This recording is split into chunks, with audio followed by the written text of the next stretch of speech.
Okay, so this week, Mayor Keith Wilson announced that starting November 1st, the city might begin enforcing its camping ban again. The mayor says the city can do this because it now has consistent available shelter capacity. The city started enforcing the camping ban last July. People camping on public property who repeatedly refused the offer of available shelter faced citations, a fine of up to $100, and potentially up to a week in jail. Now, Oregon law allows cities to enforce camping bans like this only if it is, quote, objectively reasonable and there is available shelter. Last year, when enforcement began, city outreach workers were sent to problematic campsites first. A city spokesperson tells me since July 2024, there have been 9 arrests. But back in February, the mayor quietly stopped enforcing the ban as he tried to open more shelters and day centers.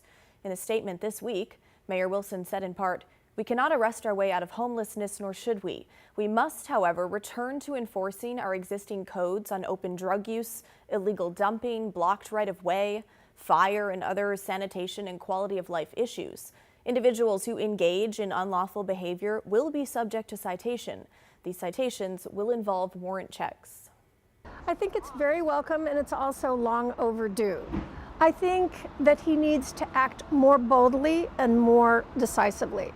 More boldly. That's Linda Witt, the head of the Shelter Livability Committee in the Pearl District Association. And I applaud him for moving in this direction. We all wish it had happened sooner because we've seen the problem kind of accelerate over the past few months, and especially since the shelter's been installed. Now, she's talking about the Northrop Street shelter. It opened earlier this month in the Pearl. It was met with major neighborhood pushback, people arguing that it's unsafe to put a low barrier shelter in a residential area and that it will attract more street camping. So far, Linda, who tracks neighborhood concerns, says the area surrounding the shelter is not looking great. It's an amazing number of people that are trespassing on our properties, sleeping out in public, being in various forms of undress. These are all tragic human situations, but they're taking their toll on the people in this neighborhood and on the businesses. On 3 hours on Sunday, I documented about 20 such cases, just walking around a 5-block area of the Pearl. I think that my inbox now has about 308 email messages concerning issues of this type. Mayor Wilson added that this week, by December 1st, we will ensure that every Portlander who wants a bed will have one. To deliver on this promise, we are expanding overnight shelter beds, developing day centers and secure storage facilities, and deploying outreach workers trained to connect people to vital treatment resources and reunification services. This week, the city also announced it's spending more than $1 million to expand a Northeast Portland homeless day center. Now, today I also caught up with those at the Union Gospel Mission. Here's what they had to say about the potential return of enforcement of the camping ban. We are hopeful that this can be good for those who are experiencing homelessness, that hopefully they can get holistic care, not just get kicked off the street. That's Courtney Dodds. She tells me she's not sold that penalizing someone is the way to address this crisis. I'm not sure that it always is very effective. I think the idea of having some incentive to get care, to get recovery, to get housing is good. I'm not sure about the citation part, honestly. Now, we reached out to Portland Police to ask about their role in all of this, and they referred us back to the mayor's office. However, we do know the camping ban requires police to coordinate with the city's Street Services Coordination Center before citing or arresting anyone. So basically, the city outreach workers have the say of whether police will show up to a camp or not. It's a tough balance. There is a place for public safety, for not having open air drug use, for having clean sidewalks for everyone who's living there. It seems like there is a place for some enforcement there, but also for the people in those situations, what they really need is medical care, health care, recovery, mental health, especially the mental health. It really seems like we need support for mental health care. And so I think what we would like to see is that those people get into a situation where they're getting wraparound services and holistic recovery. And I'm not sure that a citation or in jail is the place where that's going to happen. Okay, so joining me now live in studio is Rob Lane, a senior communications strategist for the city's shelter services team. Mr. Lane, thanks for coming on the show. Thanks for having me. Okay, so let's start with these overnight shelter beds the mayor is opening. We know his goal is 1,500 by December 1st. So talk to us. What's the latest on that? How many beds are left to open? Right. We just opened the Northwest Northrop shelter along with two other shelters in St. Stephen's, which is in downtown, as well as the Central Church of Nazarene. All told, there's about 630 beds that we have developed over the last year since January 2nd.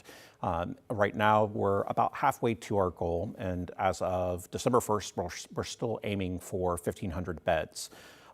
What has always been part of this plan is that as we move towards wintertime, we know that utilization rates are kind of low during the summer due to temperature, weather's nice, so folks don't feel like they have to go to shelter. But as we get to winter, there's no place for people to go.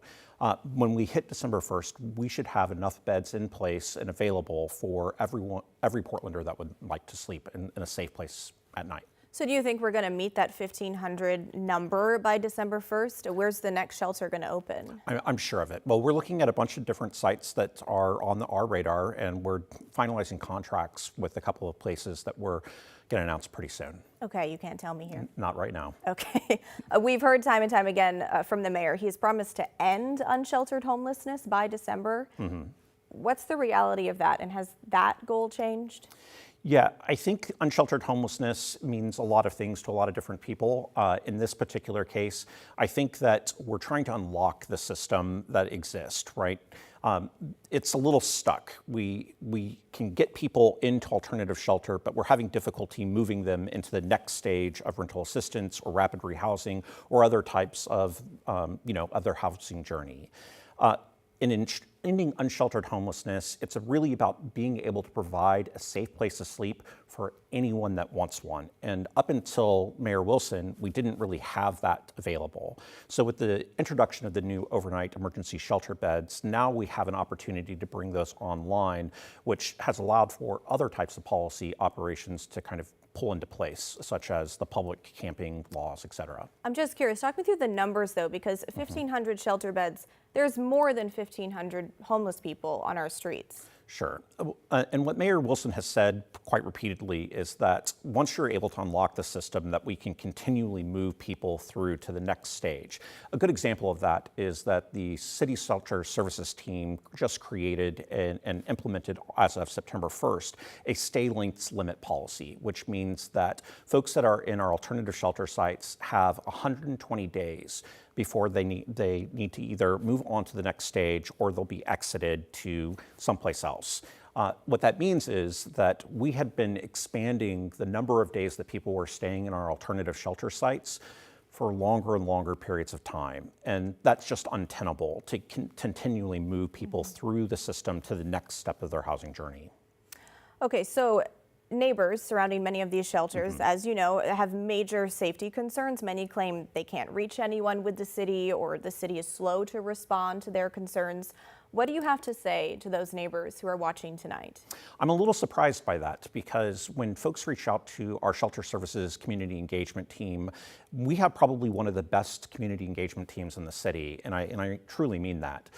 They are incredibly responsive. They go through over 200 emails a week. They're in over 100 hours of community meetings a month, and they move through this in a personalized way. They know the neighbors around each of our shelter sites by their first name, and those neighbors know our community engagement team by their first name. So I'm a little surprised to hear that they're unable to reach anyone, and I'm happy to talk further with those participants or neighbors to learn more about what they're not getting. So we actually have a question from one of those neighbors. It's a woman who lives right across the street from the Moore Street shelter in North Portland, which is run by the Salvation Army. So she had this question for you. She asks, when new shelters were placed in residential areas, residents were assured of increased neighborhood livability. However, the city has failed to ensure the promised 24/7 security and enforcement to address public disturbances such as loitering, open drug use, and public sleeping in the vicinity. With the Salvation Army stating it has no plans for additional security, what specific actions will you take to address the safety concerns of residents living near these facilities? Certainly. Mayor Wilson has made very clear that public safety and public livability is incredibly important, that they need to go hand in hand with our alternative as well as our outdoor shelters and for our overnight shelters. In this particular case, I think that one of the things that I would highlight is that Portland the Portland Police Bureau released a report earlier this summer that the Oregonian did an independent subsequent report that showed that crime was actually decreasing around our overnight shelters. So I'm a little surprised that this person has indicated that livability is going down when what we've seen is statistically that's just not true, that crime has been decreasing around our overnight sites. What we are committed to is increasing police presence in the area, and that was something that Mayor Wilson had made very clear. And we've seen that in both District 1 and District 2 as part of the policing initiatives that we've seen the commanders in each of those districts provide additional police presence in the morning and at night as participants into overnight shelters are moving into shelter and moving out of shelter. And I've seen that study as well, and I've heard from many neighbors, including those around the Moore Street shelter, who are pushing back on that and saying that study doesn't make sense to them because in their eyes, they're experiencing an increase in crime. So will the city increase police patrols, say, around the Moore Street shelter? I can't speak to how the police are going to respond specifically, but they have been increasing their presence, especially over the last couple of weeks due to an incident that occurred last week that you reported on. And that's something that has been incredibly important to both the mayor and to the city at large, that really increasing public safety and even just the perception of public safety is important. And just for people at home, if they didn't catch it last week, someone who was exiting the Moore Street shelter smashed 4 car windows of people living around that shelter. Okay, the Moore Street shelter, let's just stick on this one for a moment. Yeah. It's also across the street from a day center, or a daycare rather, and within 1,000 feet of a school. What do you have to say to neighbors who see that as conflicting with community safety priorities?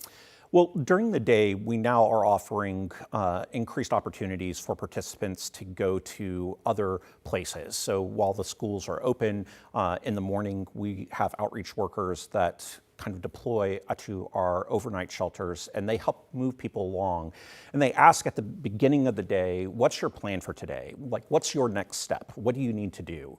And help them to move and disperse them to other areas of support and services. So for example, we've just entered into 2 new partnerships as part of the city for daytime shelter or daytime services.